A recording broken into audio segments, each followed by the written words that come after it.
Is it asking you to accept the recording, I think, Dave? I accepted. Let's do this. All right. Welcome to Port Affair Surf Podcast. I'm your host, Matt Hill. With me, co-host Dave Brackenoff. Dave, happy birthday. Happy birthday yesterday. Thank you, man. Big 4-2. I'd like to invert those numbers. Never admit your age, Dave. Come on. If you look younger than you are, never admit your age. I am not in show business, my friend. I am not in front of the camera. Aren't you literally in show business? I am literally a producer of television, but I am not in front of the camera, so the age should not be a problem for me. No. That's ageism. Ageism throughout. I never reveal my age. Never. Nobody knows. Not even my wife knows how old. You do actually look fairly young for however old you are. I've known you for. I can't even tell people how long I've known you, because then it would allude to how old we are. No, don't do it. Don't do it. I can say this. I've known you since. I've known you since fifth grade. Fifth grade? Sixth grade. I can neither confirm nor deny that. Yeah, we were you were in fifth grade. I was in first grade. That's how. Well, should we I skipped a few guys. Yeah, well, hey, let's bring this back around so that our millions of hungry fans out there can understand it. Just even the title, Port Affair. When Matt and I, a couple of years ago, were growing up surfing. Apparently, we're still very young.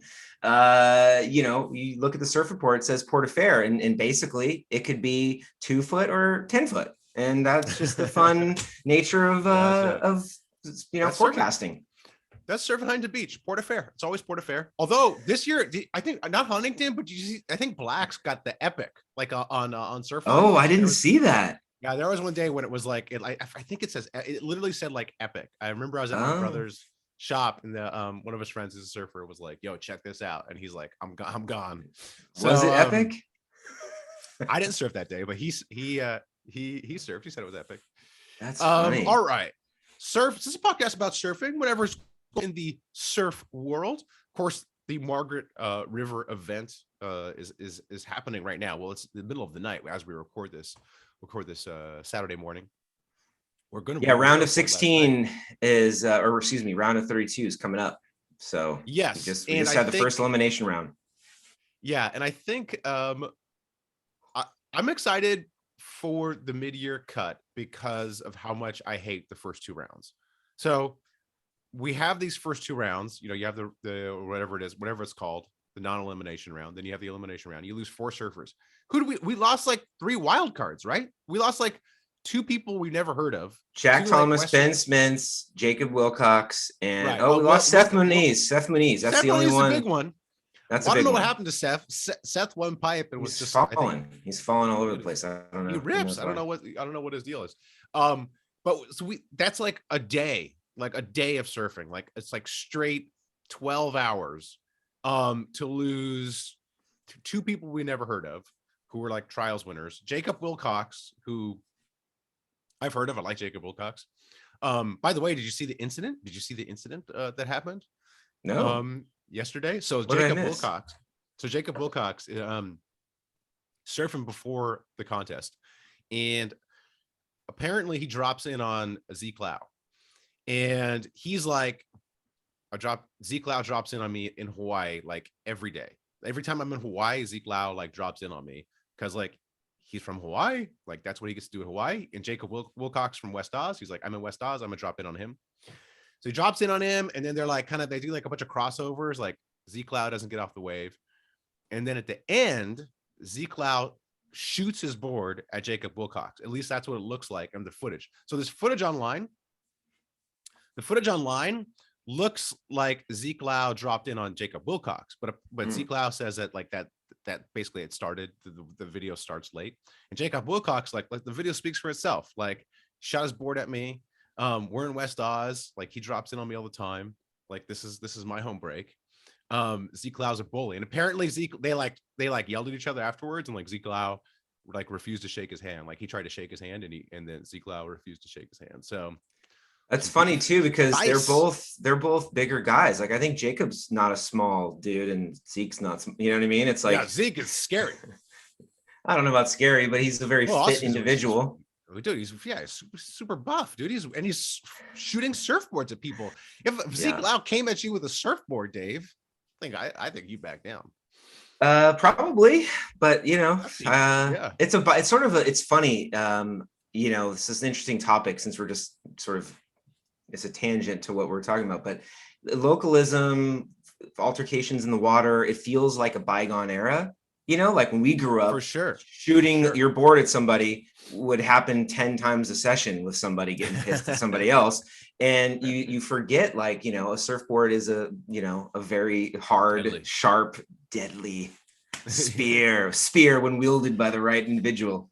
I think Zeke Lau should be charged. I think assault with a deadly weapon. I think he should be charged. So I think this should be handled. Take it to the Western Australian literal kangaroo courts, and let's lock him up. No. Well, what I do like about that is I have a lot of Australian friends, so shout out to everybody. But Aussies are pretty feral men and women, and I think it's funny that a Hawaiian and an Australian are button heads. Have you been to Western Oz, Dave? I have not been to West Oz. I probably would not fare well there because there are really scary slabs, and I don't know that is my cup of tea. Right. As you can see in the background, there is a longboard there for a reason. As I've gotten older, can't paddle anymore. No. Yeah. What do you think about this? So, if you watched the event, have you enjoyed the event? Yeah. Okay. So, we did this podcast. Let's just say this at the front of this, because, we feel like there's a little bit of a space out there that's not being met. People talking about the WSL critically analyzing surfing. I don't think the WSL puts out a good product because I don't think they are critical enough of the surfers. I think it's sort of like, we all grew up in the surf industry and everybody's buddy, and I just don't think they treat it like it. They want to be considered a sport, but then they don't watch it and present it in a way that's, I don't know, critical, if that makes sense. It's sort of like, you can't say anything negative about the WSL. Right. Well, so the the announcers are super positive, the whatever. I don't think that's unusual for sports. Like, I think maybe it is, actually. You think about basketball and football, the big major sports, the announcers will sometimes be critical of players. But it's hard. I recognize the position they're in. If you're an announcer, you're traveling with a tour, you're friends with the surfers. It's hard to say something bad to somebody's face. And so I recognize the difficulty. I wish they were more critical. I wish they were more critical of the judging. That's the one thing. They never say anything bad about the judging. This is true. Well, Jake the Snake used to do that, and now he's gone. Yeah. Well, Ross Williams too. Ross Williams would occasionally hint that he thought the judging was, this score or that score. I miss him, by the way, because he's a good analyst. Yeah, he's okay. I don't really think I think my favorite, you might hate this, I think my favorite analyst is actually Makua Rothman. So, you know what? Honestly, it's Makua Rothman and Kelly Slater. Those two could be on. Oh, yeah. Kelly's like an encyclopedia of, obviously he's been a professional surfer for 30 years, but I would say, if I'm talking about the contest, you said this earlier, surfing has a phenomenon that not a lot of other sports have, which is, well, maybe they do, but there is such a big difference between the top, say, even 15 and the bottom 15. Like, it's almost like they're doing two different sports. So, if you're talking about the Margaret River event, the first round was fun. It's a non-elimination round, so just people getting comfortable. And as you said, a whole day spent on basically 4 people that no one cares about and that frankly don't really surf that good compared to the top 10. To you or I, they are excellent, but Yeah, if I can surf like Ben Smith, sign me up. What I find fascinating about surfing, and I wish, we'll get to make or break later, I wish they would talk about this a little bit or foreground this a little bit. Surfing's the only sport I know of where you have those gaps. You have those gaps, and I think you have those gaps in every sport. You know, like Tony Right. Hawk's, like whatever back in the day, Tony Hawk's like way better. He would win every pipe, you know, whatever half pipe contest. In basketball, you know, your best basketball players are, you know, leaps and bounds above the next best. You know, quarterbacking in the NFL, same thing. You have that in surfing.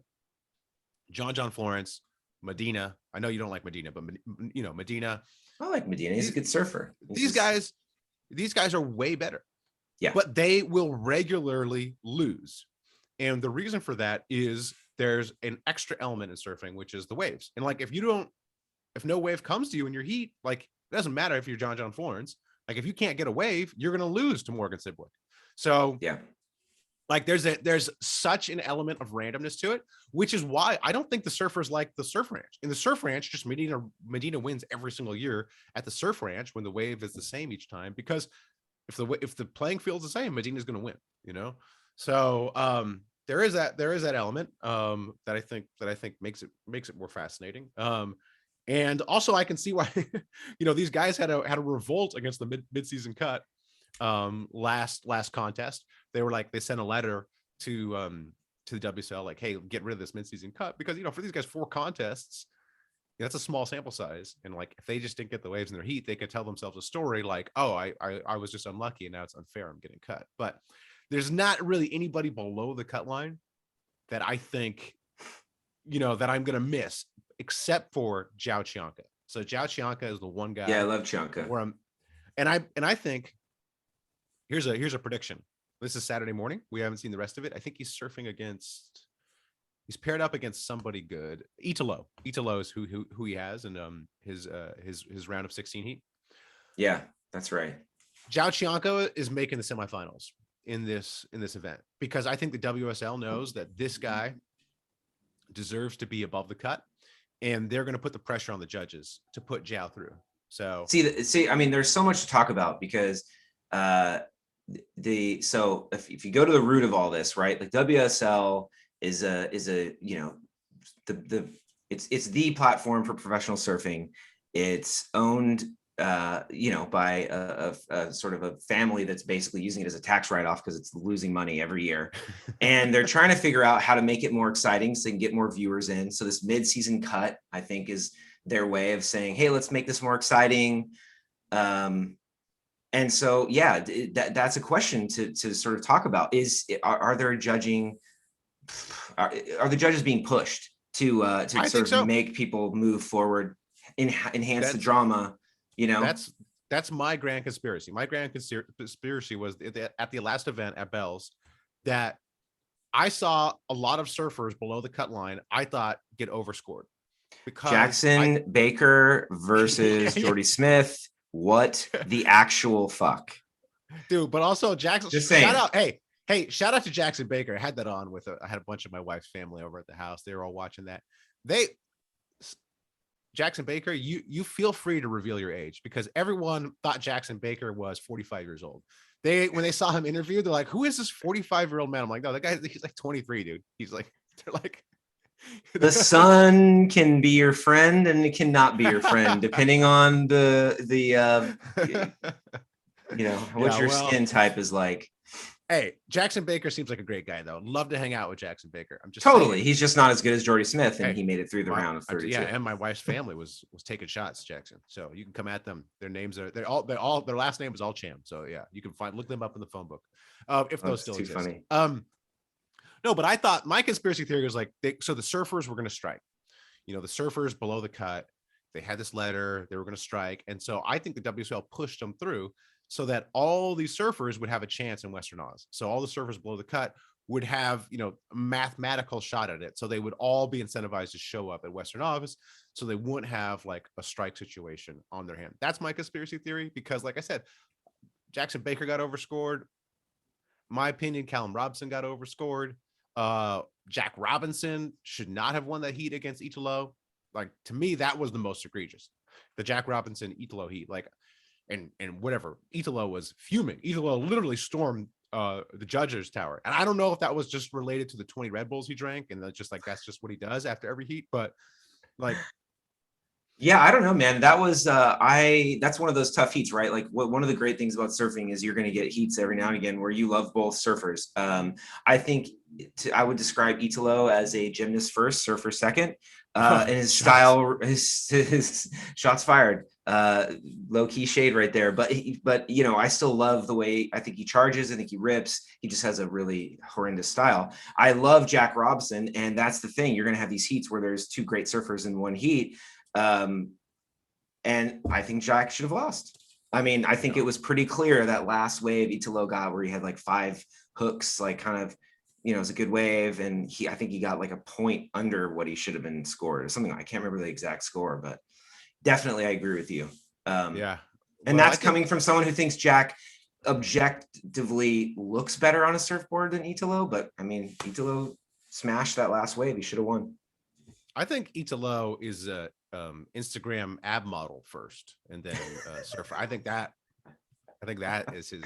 Well, hey, can we talk about the fact that he literally did a 10-foot air to face on a surfboard and broke his nose? Yeah, that's right, broke his nose. And still, I mean, the guy is a beast, man. I mean, you gotta. The thing about Italo, again, as I say, I don't like his style, but God, he is, an animal, and he's, charges. I think he's great for the sport. He's fun. He's got high energy, rips. But damn, broke his nose and is back out there. He seemed fine.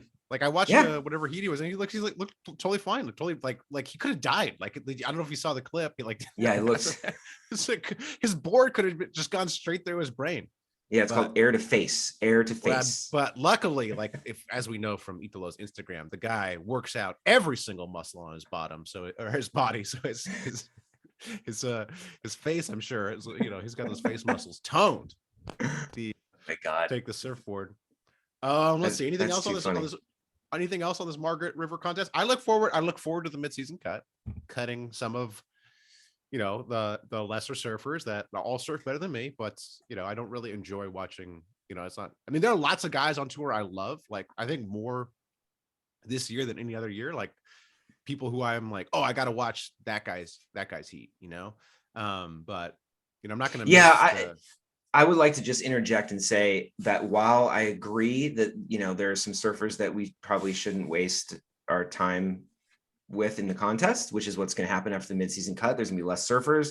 There's going to be, it's more prime time surfers surfing against one another. But I will say I'm of two minds of this, because I do think, you grind it out, you finally qualify for the tour. You want to have an opportunity to surf every wave on that tour to showcase your ability. And I do think the midseason cut is a little bit problematic because like you brought up Chanka, for example, like that guy charges. He's not going to be able to surf G-Land, Chopu, like these waves where he probably would do really well because of the midseason cut. So I'm not really sure. I would say one thing about the midseason cut that I would be critical of the WSL on is that, obviously they put it in place because they wanted to heighten the stakes of professional surfing and viewership. But here's my point. They don't tell the commentators that. So like they don't produce a show that like actually talks. They put up a graphic that just says cut line and they don't talk about it. And there's no like, it's all they talked about. It's all they talked about. But not in a way that was like meaningful. Like it's just like, oh, this person's on the cut line. Like, well, where are they from? How long did it take them to qualify? Like, what are the things that are going to like get me invested in them winning? They're not telling the story. The WSL correctly. is terrible at this, which will make or break. We'll get to later. Is better at where tell me the story. Yeah, tell me the story of this person. Like in episode 2 of Make or Break, they show. I don't care about Matthew McGillivray. I've never cared about Matthew McGillivray. Shout out to him. But in episode 2, they show him like living out of his truck. They show him calling his mom and everything. And all of a sudden, I care about Matthew McGillivray more than anybody else because he's human. Exactly. The WSL, you with this cut line, all they do is talk about it. There's the cut line coming. Oh, the energy this morning. Oh, they're gonna fall off tour. Isn't this exciting? Well, yeah, you're right though. Give me the human story. Yeah, tell me. Look, yeah, like let's find out. A couple of lines. Look, okay. Here's the fun thing about surfing, and I'm being sarcastic. There's a lot of lulls. there are things called sets. There are, waiting periods in between those sets. So there's a lot of time for, these commentators to give you a little bit of insight. And frankly, I would be much more enthusiastic about the watching professional surfing if I cared more about the people I don't know. Like, obviously I know who Kelly Slater is, and obviously we know, who Italo and John and some of the, bigger surfers are. But like you say, give us a little bit like, hey, this person's on the cut, they're possibly going to get, sent back down to the Challenger Series. And hey, did you know that they came from a small town and they had crowdfunding campaign to like fund their whole tour? Like that's interesting to me. No, you're right. And they don't, it's like a missed opportunity, really. And they have plenty of time.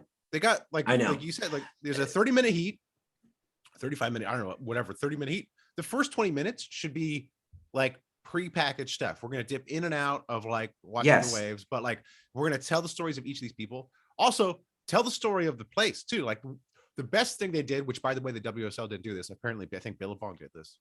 They produced like the history of pipeline for the pipe event this year. They showed all these like old pipe stuff. Like here's our pipe legends.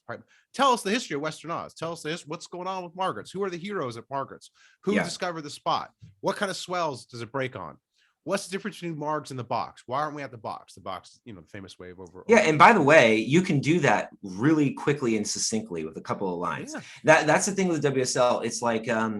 It's like a ship without a rudder. It's like there's no as we said earlier, like I work in television, and so every second is accounted for in a program when you're watching television, and someone has thought about like what are you going to hear and see in that second, right? And the WSL doesn't think about that. Like it's just like meandering humans talking. There's no like, hey, we actually know who's going to be in the heat next, so we can actually prepare like a couple of key points to like drive us through the heat and make it more interesting. And they just don't do it. It's like they just allow them to show up and just talk shit. I don't know. It's they need somebody to say, hey guys, every single contest there should be a package on each surfer telling me who the surfer is, why I should care about them, what's at stake for them in this contest. Yeah, I agree. There's no reason why that can't be run multiple times either, and like dip in and out of it. So yeah, totally. I agree. I guess that's why you make the big bucks as a TV producer. You just right. Solve the broadcast. Look at you, Dave. Look how many surfboards are behind you.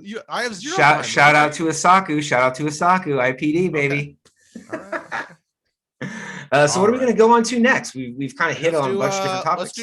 Let's do drive through. There's the other thing that I want to talk about. Let's do it. I don't know what other big surf stories there are in the news right now. I don't think there's much besides make or break and drive through. So let's talk about drive through. Yeah, let's do it. Drive through episode 8 is the most recent episode. The drive through crew, which is like Donovan Franken, whatever, however you say his name, Frankenrider, old hippie, Benji, and then the younger people on I think it's like Parker Coffin, Griff Colapinto, Donovan's son. Yeah. Am I missing one? You're missing a couple. What's his name? Floridian kid. Geiselman. Yeah, Geiselman. Super handsome. He surfs really good. Yeah, he's kind of, I don't know what's going on. He surfs really good, and he seems really cool, and he's like super good looking. So yeah, well, shout out to him. I'm sure his life is great. Yeah, so let's talk about drive through. Let's give a little background. Hey, let's try to do the thing we don't like about WSL. Drive through why should you care about drive through? You should care about drive through because all these people whose lives are wonderful. They're all fabulously good looking. They rip. And why should we care about them in this van? They go around in an RV surfing places. I don't know. Let's talk about it. Well, let's talk about it. When it first came out, it was Greg Browning. I can't remember who all was in it. It was Greg Browning, Donovan, a bunch of guys that were.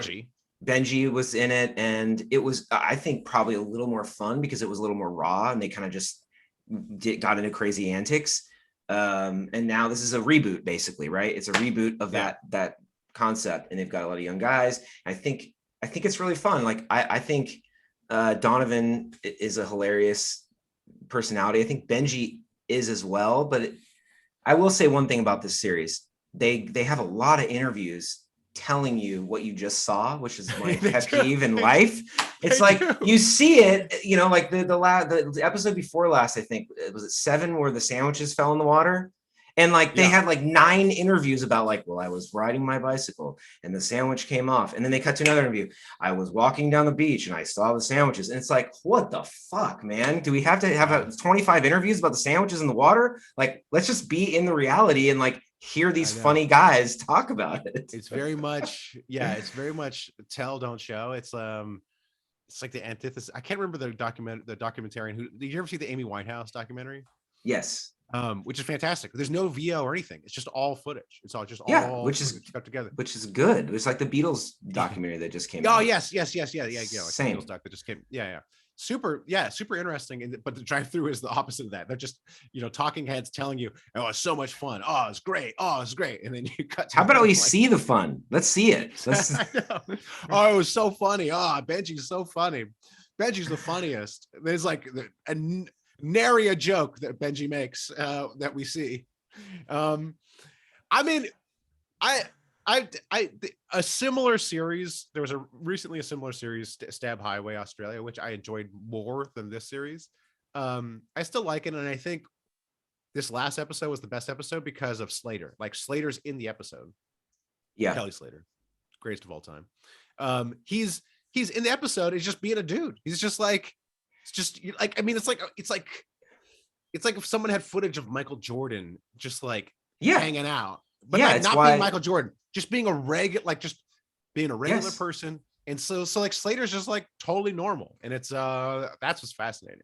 I agree. I think that's the thing that series sought to do in general, is like be on a journey with these people and like peel back the layers and like let them just be who they are, be funny and have a good time and all that stuff.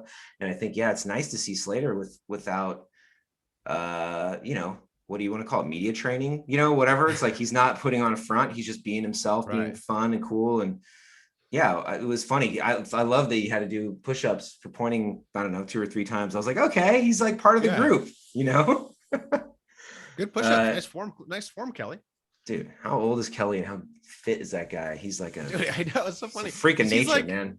Yeah, he's total freak of nature. He's probably like, you know, like how Michael Phelps like has like weird dimensions of his body. It's like, I bet you Slater has like weird tendons. Like his tendons are like extra like stretchy or something. Well, in a bygone era when we used to have surf magazines that you would get in the mail every month, there was a cover, I think, of Surfer magazine where he did a back bend and like his head was completely inverted around back to his heels. It was this really interesting, like he's like quadruple jointed. I mean, the guy's like a total crazy freak. His body was literally engineered to be the best surfer ever. Yeah. Short too. I mean, the good surfers are always, I don't know how tall he is. He's probably like 5'7", 5'8", maybe. He's maybe not super tall. But it's so funny. But yeah, that was a good series. I will say one thing. It made me, I already liked Griffin, but damn, is he a good surfer. Holy shit. That series really highlighted the difference between him and like everybody else. And I feel like everybody's interview, or at least little pieces of the show, were like, God, look at Griff. God, you know, he's so good. That was very apparent. Here's another thing about Griff that won me over is, so most athletes are like chosen. Like they know that they are incredible athletes from like the 5th grade. They're put on a pedestal, they're treated well, they're cool. And people like that tend to not develop senses of humor, or tend to, you know, not want to look bad, like, because they just look good their whole lives, you know? And so Griff, I'm sure Griff was, again, like identified as a phenom ever since he was young. But in that episode of the drive-through, he like sings. They put him on the spot. He doesn't play an instrument. They're all playing instruments. They give him the microphone. And they're like, okay, you're the singer. You're going to sing. I can't think of nothing more terrifying than it being in a room with a bunch of people, them playing instruments and like, hey, Matt, you're the singer. Okay. Actually, this happened to me when I moved to Barcelona. I lived in Barcelona. There was like, I was a professor there. There's a bunch of professors that had a band, and they're like, hey, Matt, you're from LA. You're the singer. You're going to be the singer of our band. And I was like, hell no. Like, I don't. Did you have to sing in Spanish or English? What are we talking about here? English. And like, they were like, you're from LA. Like you must be a good performer. And like, you're going to be the singer. Right. And I was like, this is literally after I just moved there. So what I did was they kept inviting me to band practice, and I would just come up with a new excuse each week. For like 4 weeks, I came up with excuses not to go to their stupid band practice, to be their dumb singer. And then eventually they stopped inviting me. So that's how I handled it. All right. That's how I handled being the singer. Griff just sings, doesn't care, has no self-consciousness, just is like, oh, I'm, the coolest dude, pro surfer. And guess what? I might look like a fool here, and I don't care. And he sings, and he totally owns it, totally commits. It's wonderful. Shout out to Griff. You know what I would say about him that I'm seeing like parallels, at least starting to be. You're talking about people being good from a very young age and sort of known that they're one of the best athletes. Griff is definitely one of those people, but he has not had a great start to his professional surfing career in terms of winning contests, doing well. And what's interesting is he's been building, right? So he just won his first WSL event. Who else was like that is Mick Fanning and Joel Parkinson. When those two guys got on tour, they didn't do well. I mean, they had like flashes of brilliance, but Mick was on 5-6 years before, maybe more, before he won his first world title. But he got better and better and better and better. And I feel like I can see that with Griff as well. It's interesting. Like, I think he's gonna dominate in a couple of years. Once he really kind of finds that form, he's so good. Do you think he has the talent to win a world title? I do. I think he has like the, when you see him interviewed and you see, I forget which series it was, but they showed like his kind of workout regimen and like how seriously he takes it. I think he's got the mental game. Also, he charges, which is necessary. And he's obviously good in the air. He's got a really nice style. He rips. I think he's gonna go far. I think he'll do really well. I don't think he's quite as good as, there's Dean. What's up, Dean? Sure. Well, Dean appearance. Dean. I don't think he's as good as like the Gabbies or John. Like, I don't think he's on their level, but he's the next tier down. It's like him and Kanoa. It's Philippe is a weird one. Philippe Toledo is a weird one where he has the talent of like a Gabby, but he doesn't have the big wave game. So he has like this like sort of hole. Like Griff doesn't really have the hole, but he's not as good like rail to rail as Philippe. I think he'll get there as like Gabby and Ito. Well, I mean, look at he's capable of big rotators getting tens. I think a lot of that is just figuring out. I don't know it's like that X factor, right? We were talking about Margaret River. It's like you look at John's first heat. He had one turn in that heat on his, like, I think second wave. That was better than anybody's turn in the whole contest, period. No one is going to set the board on rail like him, period. Yeah. Like, I don't care who it is. Slater. I mean, maybe someone like Tom Kern in his in his prime, Slater maybe in his prime, but no one, it's that kind of like, X factor thing. I think he's capable, but we'll see, time will tell. Right. Yeah. All right. Well, anyways, Drive Thru episode 8, recommend, go check it out. Stab Premium. All right. Make or break. Let's do it. Make or break. Let's do it. The big series supposed to save the WSL. First, have you seen Drive Team? Dean, we're trying to do a serious podcast here. Come on. Very serious, buddy. Come on. Very serious. All right. We'll just have to contend with. Well, that. Hey, let's talk first about how you want to set this up. Well, let's talk. So have you seen Drive to Survive, Dave? Oh, I don't think I have. So the Formula One series. So the F1 show, Drive to Survive, is the production company does that show. That show is like a massive hit, and that show is like a massive hit, and like changes Formula One. Now, like Formula One's probably like the second most like watched sport, not the second most, but one of the most watched sports like in the US. It's like whatever, maybe number 3 or something. So so that totally changes the tradition too. Dean, come on, buddy. Well, don't worry, guys. We'll edit that out later. Will we? I don't know if I'm gonna edit that out. Dean's just interrupting the pod. Dean's just on the pod. It's terrible parenting on my part. I abandoned my child to do a podcast no one listens to. Don't worry, his third parent, the TV, is looking after him right now. I know, the iPad, everyone. Yeah. Who knows? Hopefully, hey, Dean, pop on make or break. Let us know. So wait, let's go back. So you're talking about Formula One.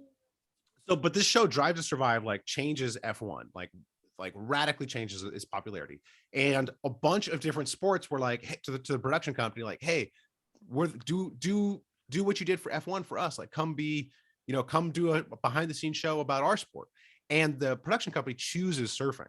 The production company is like, no, we're doing surfing. So this is a boon, just right there is a boon to surfing. Like the best production company in terms of making these behind the scenes support shows has decided to do it on our sport. So, that's great. I think the big mistake is putting it on Apple TV. So yeah, do you have Apple TV? So I do. Uh-huh. Yeah, I mean, they've got some good series. I actually have friends that work for Apple and are helping to promote the show. So I hope that the platform does better. But objectively, Netflix, which is where the F1 series was, just has more viewers, just more eyeballs. So time will tell. Netflix has 10x. Netflix, I think, has more than 10 times the viewers that Apple. But I think the other thing about Netflix is very good. Their algorithm is very good at basically identifying a hit, saying like, look, people are watching this, people are binging this show.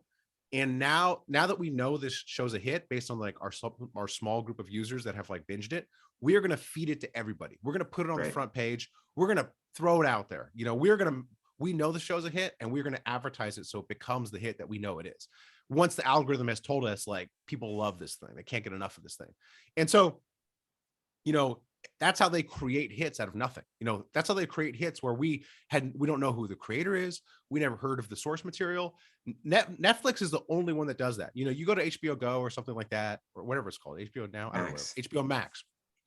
That's a lot of that is based on like name recognition. Amazon's sort of the same thing. Amazon's doesn't have like the algorithm. And Apple's just hard to use. First of all, Apple's like way harder to use than the other services, but they don't have that ability to make a hit.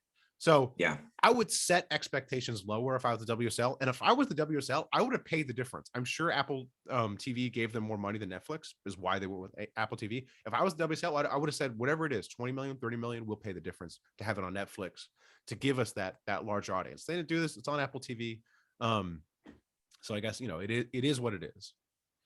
Well, let's talk for 1 second then. Let's set the stage. So, I mean, would you agree with the statement that pretty much the only outlet that's really doing a good job of covering surfing anymore is Stab, right? I mean, they're pretty much Stab is phenomenal. They're the only people out there that are like writing articles about not only the surfers and fun stuff, but also like the business side of things. And I think I only bring that up because they had a really great article about, the WSL is like a bleeding money. I mean, basically they talked about how, they lose money every year. They're basically providing a service for you and me, people that are surf fans, and they're not making any money off of it. So this is their big hope, right? To get more eyeballs on the sport, get people invested.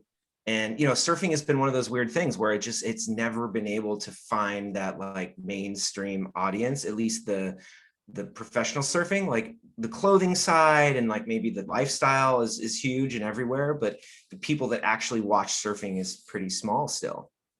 The viewership. Yeah, and I would say part of that is how hard it is to watch because it's unpredictable. They have these like, it's the contest window is like 2 weeks long. We don't know. Like today, we don't know. I have no idea if Margaret River's going to run today or not. I guess we have a guess that I think it's flat today, but like but 4 p.m. comes around, maybe it's going to run, maybe it's not. So I can't really, if I'm doing something, I can't plan my day around watching the contest. And the contest is boring. I mean, like most of the time, the surfers are just sitting there in the water. And so the product itself is a tough sell.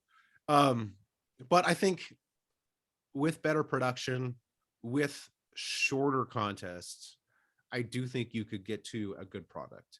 And I think the WSL is going in that direction, but ultimately people care about stories, which is what Make or Break is doing. They're telling you the stories of the surfers, which the WSL has been woeful, as we've covered, thus far. Really telling us who these people are. Well, let's dive in then. So Make or Break has has had, from what I can read, has had basically unlimited access to this, to, you know, the actual contest site, to what's going on at the contest, to surfers have, you know, agreed to be filmed, and, you know, all of their stories followed by this, you know, this production company. And so the first episode just dropped on the 29th, which was yesterday, Friday. And it was a auspicious start for me. I was a little surprised at what they decided to focus on. You know, usually in like what you would call the first episode or the premiere episode of a series, you usually like to start with a bang and get people to like really get invested. I feel like they took a flat approach a little bit, to me personally. I think so. I think backing up, I think it's a very hard sport to do a show like this about, because of the unpredictability. You don't know, you know, you don't know who's going to do well. You don't know who's going to do poorly. Like, you know, generally, like if I'm predicting the NBA playoffs, like, you know, there are a couple teams that I know are going to win, you know, so, okay, I probably want to follow these teams. Surfing's crazy. I mean, like, you know, last year Jack Robinson came out of nowhere to win Mexico. Even the wave pool, which Medina almost always wins, Toledo won. Pipe, who won pipe? John. I guess John, you could sort of see that coming. Slater was, you know, came out of nowhere this at his year. age. Yeah. Yeah. This year Slater. But so, I mean, like if you got like 30 something surfers, like you can't, like production wise, you can't follow each one in depth. You can't be like because they're at their houses sometimes, like looking at them, like getting ready and stuff. So they have a hard, and I think I read that basically they didn't have enough material for the first season. Like the production company didn't think they got enough. And like they kind of had to go back to the drawing board. And I'd also heard there was a lot of like things they followed that went nowhere. That just like imagine you're going to Margaret River last year. John Florence, standout performer of that event, always.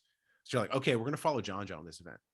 John buckles his knee, pulls out of the event. What's the story there? You know, like that's a hard, like all of a sudden there goes, you know, whatever your hours of footage, hours of production for that particular episode. So I recognize like what a difficult task they have. I'm with you in that I wasn't blown away by the first episode. I've watched 4 episodes. All the other ones are way better. But I would say they try to do what I would call like little pods. Like there was like 2 or 3 stories in the episode.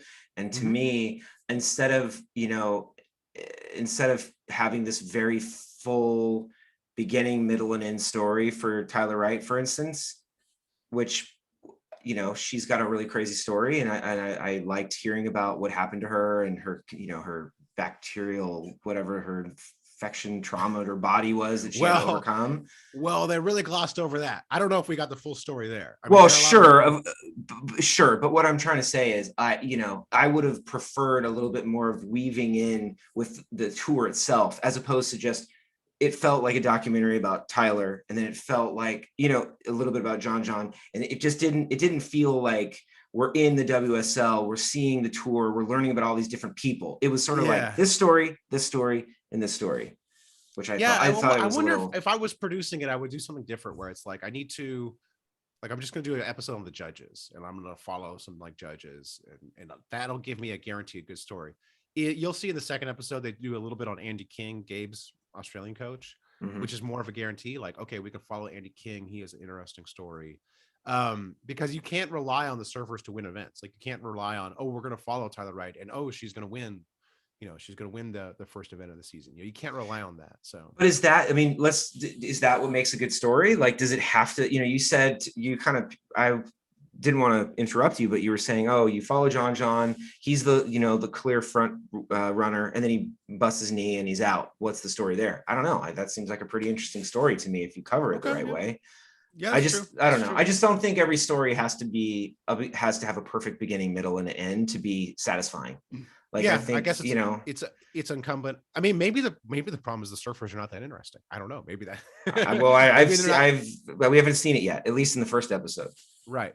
And I would say I was very underwhelmed by the first episode. And I'd be interesting to hear like a non-surf fan's perspective, but I felt the first episode was pretty flat. And like, I was expecting like the moon, because I was like, oh, this Drive to Survive series, everyone loves it.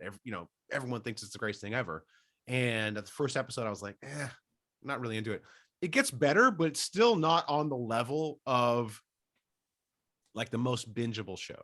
You know, why do you think that is? At least, you know, I feel like for people that are listening, I don't think we've really done a good job of describing what is in the first episode. Do you want to kind of just sure. So the first episode follows Tyler Wright. So, you know, she has this post-viral syndrome, I think is what it's called, where she misses a couple years off tour. She comes back. She's advocating, at least she's in the clip, she's advocating for the women to surf at Pipe. The event gets moved to Pipe because of a shark attack. Again, all this sounds super exciting. I don't know why.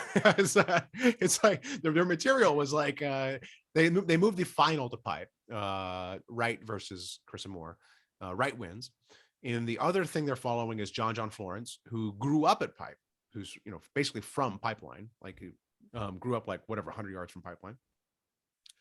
World championship surfer, but has never won Pipe. He's never won the Pipe event. And in the episode, he finally wins the Pipe event. Actually, just saying it, like those are incredible stories. I don't know how they dropped the ball. These stories are fantastic. This production company, get at me. You guys lost your way. You put the B team. The WSL got the B team. F1 got the A team. I know, my God. Well, I will say one thing about the series that I was impressed by, and it speaks to like what I think the WSL should do themselves, is they did a really good explainer at the top for like anybody that doesn't really know what the World Surf League is like, how they judge surfing, like how the tour works. They did like a pretty decent minute long explainer of like what the criteria is for judging and you know how to watch basically. I thought that was pretty good. They explained the sport in a very non-exposition, like it was like seamless. So they did that good. The other thing I did good, I don't know if you noticed this, but the sound design is incredible. So it is incredible, and it's beautiful. I like the way they shoot it as well. Yeah, so when they're showing the waves being surfed and when they're like in the water, they add all these sound effects, all these like ocean, like it's clearly dubbed in way later, you know. But the way they make the waves sound, the way they make the turns, like when the surfers are, you know, turning, like all of that is stuff you don't notice, but it just adds this like ambiance to it. It was like Point Break, man. Remember when they were doing the sound design in Point Break? The big the swell sounds, the water sounds. It's pretty awesome. Dude, they did a lot of that. So that aspect of the production is great. Something I was going to say on and I think they've when you watch the surfing events this year, you'll notice there's like water cameras. Like there's a bunch of crew in the water. And I think they realized like the water footage is like way better. And like this year they really upped the ante in terms of like putting cameras in the water. And I don't know if they're mic'd, the surfers are mic'd in the water now or not, but that aspect is good. What the aspect that's bad is, or that aspect I didn't like, is they don't seem to know anything about surfing, like the people making the show, or they don't seem to have like surf advisors, because where they really drop the ball is Pipe. They tell us how dangerous Pipe is, but they don't show us any dangerous Pipe waves, like hardly any. Like there's way more dangerous footage you could show at Pipe. You could show people getting messed up at Pipe. Like there's injuries happening. You grab the Surfline cams of people getting just worked. Talk to the lifeguards. Like they talk about how dangerous it is, but I don't feel like we showed it. And maybe it's just because I grew up surfing, so I know what a dangerous wave is versus the not dangerous wave. Maybe the average person from Omaha is like sees a wave break and they're like, oh, that's super dangerous, you know. But I don't feel like they built that up enough. And then the shark attack, I don't think they understood it. I completely agree with you. I mean, they had numerous opportunities. One of the things that really bothered me, it's funny you brought this up, Matt, is they were talking about, I think it was Tyler Wright talking about like the dangers of surfing Pipe, and they said, you know, I think she said something about like how her brother Owen had a serious head injury at Pipe, and they cut to like some water swishing around. They should have cut to a shot of the reef, like a hard coral reef that would really illustrate, like if you fall, you're hitting coral 3 feet below the water, you know, like it's just a total missed opportunity. You're getting stuffed into a cave. You can get stuffed into a cave at Pipeline. So they didn't do that. And the shark attack, like, okay, like, I mean, that seems crazy to me. Like a shark attacked a dude and the dude died. We didn't get any footage. Like, you don't need footage of that, but why not show the most famous event in professional surfing when Mick Fanning literally got attacked by a shark in the middle of a heat? Like, why don't we see that? Like that was like the craziest event that I remember. I was at a wedding and I was like, So my phone was buzzing. Yo, Mick Fanning just got attacked by a shark while he was surfing a contest. I was like, no, that didn't happen. There's no way that's real. You know, he got attacked by a shark in the middle of a contest. How do you not put that in the show? I was watching that contest. I mean, we're totally off topic of the show, but I was watching that. Why wasn't it in the show? I don't know. Sorry, go ahead. I don't know. Yeah. I was just going to say, when that actually happened, I don't know. For those of you out there that don't know this, Mick Fanning was in a heat with Julian Wilson at J-Bay, and they're covering, the contest, and all of a sudden a shark comes up, attacks Mick Fanning, and they cut the feed. So when you were watching, you were like, oh my God, did he live? Did he die? Because they obviously didn't want to show a person being eaten by a shark on, on their feed. And come to find out, luckily for Mick, he was able to punch the shark and, get to safety. They had rescue boats there. But that was really compelling and scary. I mean, they literally cut away from the feed. Like, you didn't have any idea what happened. And they don't give us a sense of what it takes to master pipe. So what they set up is that Tyler Wright's like, oh, we're not allowed to surf pipe because of, we don't have a permit for pipe. Like, the women's contest doesn't run a pipe, which is true. And I think a women's contest at pipe would be great. Dean. Dude. Dean's popping in again. But anybody can surf pipe. Like, anybody can go surf pipe. And there are plenty of women that surf pipe and surf pipe well. Like, they could have showed that, and they could have showed us like what it takes to master pipe. You can't just paddle out at pipe and be good at pipe. No. Like, everyone who's good at pipe puts the time in. You have to put the time in and learn it. Like, Slater talks about this. Slater had to go there for like a year and figure it out before he could get it dialed. The best pipe guys grew up at pipe. John Florence, Jamie O'Brien. These are guys who, have surfed there every day. Italo Ferreira, when he won his world title at pipe, he was in Hawaii a month and a half ahead of time, surfing pipe every day and not even getting waves, like just going out and like trying to figure it out. But they don't give us that sense in the show. Yeah, I would just piggyback on what you're saying. And I think I'm hoping, look, I'm a surf fan, so I'm excited for the series. I thought the first series was a little underwhelming, so I'm hoping it'll get better. But the thing I was hoping for as a surf fan was that they would peel back the layers a little bit and I would get to see something that I wouldn't normally see. And I think that, to me, overall was what was missing. So, like, to speak to your point about what does it take at pipe, I would like to have seen like warm-up surfing of the guys like eating it, trying to, stuff a big barrel and falling, and hearing people talk about it, hearing locals. Pipe is the most storied wave in the world. There's all kinds of people that are quote unquote pipe specialists that, you could have tapped to kind of like set the stage, Also, when Tyler said, is Jamie O'Brien's like one of the biggest YouTubers in the world. I mean, he's a pipe specialist. So yeah, I mean, he's amazing, incredible. I mean, I think everybody thinks he's one of the best pipe surfers ever to surf the wave. I also think, it just goes back to like information. Information is key to making something interesting. So like, when Tyler Wright in the show talks about how they can't get a permit for women at pipe, what does that even mean? Like, does that mean that they think it's too dangerous for the women? They kind of alluded to that, but they didn't actually ever say it. And then when, they have a big meeting where they're like, hey, ladies, do you want to go surf pipe for, move the contest from Maui to pipe? They kind of just are all sitting there in masks, and they just sort of get up and they're like, okay, we're going to do it. But like, there wasn't really any like, this is critical. This is, there wasn't nothing new. There was no any added information. Correct me if I'm wrong, but isn't it just the final that ran at pipe? That's correct. Right? But that's also the part of it that was a little, it was just the final. Wouldn't it just be Carissa Moore and Tyler Wright who were in the final that would get to vote then? Hey, do we want to surf a pipe or not? Like, I mean, that's what was so funny. They went to all the women and talked about it. And I'm assuming it's because maybe it sets a precedent. It's just Carissa Moore and Tyler Wright. And the other thing that I didn't like about the story is I don't feel like the story was accurate. So the story they were telling was like, Tyler Wright wanted to surf pipe.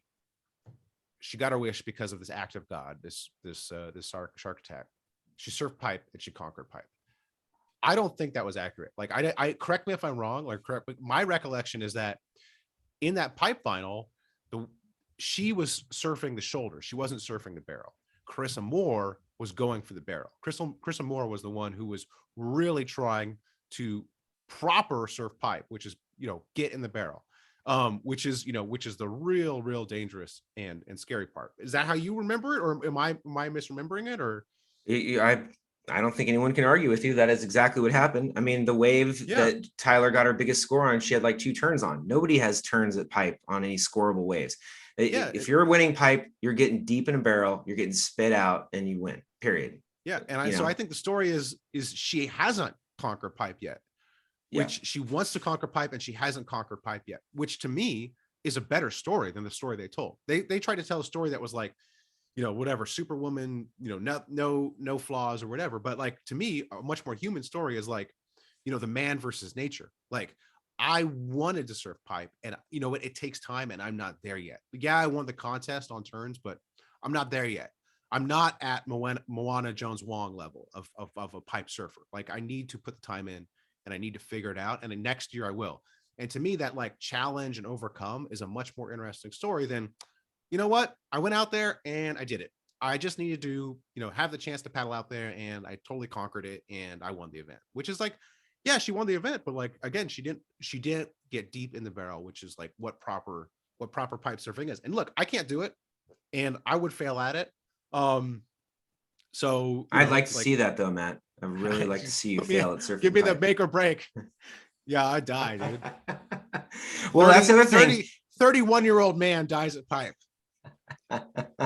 Well, that's the funny thing about their choices, right? Making the series, that entire story was told, seen, heard through the lens of Tyler Wright. You didn't even hear anything from Carissa Moore. You didn't hear anything about her experience. I think Carissa Moore didn't give them access, if I had to guess. So really, why do you think that is? I'm surprised.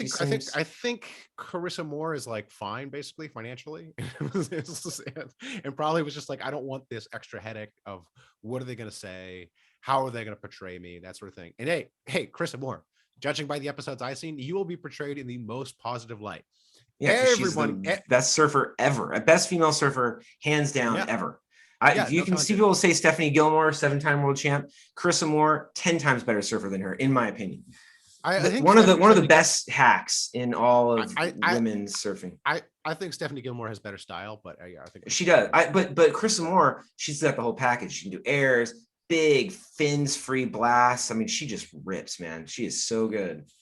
So what's the takeaway? We're hoping that the series picks up and gives us more interesting stories. And is this going to save surfing? Are we gonna see a big uptick in viewership? I don't think so, because it's on Apple TV. I think the Apple TV is like the original sin of this whole thing, and I don't think people watch Apple TV, and I don't think Apple TV has the ability to make hits. So, well, let me ask you this. This is the big question then. Okay, so we're talking about make it or break it. We're talking about is this going to make surfing, the World Surfing League, better? What would make the World Surf League better? I think so. Okay, first of all, I think it is great, and I think you'll get the subsequent episodes, and it's whatever. It's good, not great. It's perfectly watchable, and I think it will bring in some fans. And there's already a second season, and I'm anxious to see that because of the storylines. And so I hope it builds, and I hope they keep doing it, because it's almost like the best way to watch the championship tour is to watch this sort of like behind the scenes, these stories. I think ultimately the problem with the WSL, I think people are too critical of the WSL. I mean, we're still getting a streaming surf event that you can watch for free, which is for free, and it's pretty high quality product outside of seeing the same ad over and over again. If you watch the show, I mean, I know. Do you know where Connor Coffer's? Connor Coffin is the 805. I got it. Don't worry, Connor. I love you. We know you're from Santa Barbara. We get it. You little fun-loving Hobbit boy. I love. I enjoy. Yeah. Oh, that's too funny. Saying he's from the 805 one more time. The other they thankfully got last year. It was the Army. I'm ready to join the Army last year. Oh my God! Tell me. Here's what I would. I'm going to jump in. I'm going to go ahead and say. I'm going to say the thing that maybe people don't want to hear. I think surfing is run by surfers for surfers. Too much. I think it's too incestuous, and all of the people involved they're just not critical enough. I think that, like, you know, you got to get some people like you and me or other surf fans who aren't ex-pro surfers that just like watching the sport, think about it in different ways. I think there's just too much of a similar thought process in terms of all the people that are covering it. That's just my opinion. I feel like, let's get some people in there that are just like, not every NBA announcer is an ex-NBA player, like there are people that are really critical thinkers that talk about basketball. We should do that in surfing, Yeah, they make tons of mistakes. Like for what's the guy's name? The coach, Stace, Australian. I forget his last name. Stace something. He was great last year. He did the post-heat interviews. He's their best post-heat interviewer by far. He'll ask tough questions. Okay, he shined at the job. Where is he? He's not anywhere to be seen on the broadcast, So yeah, they don't like whatever recruit and retain talent or promote talent.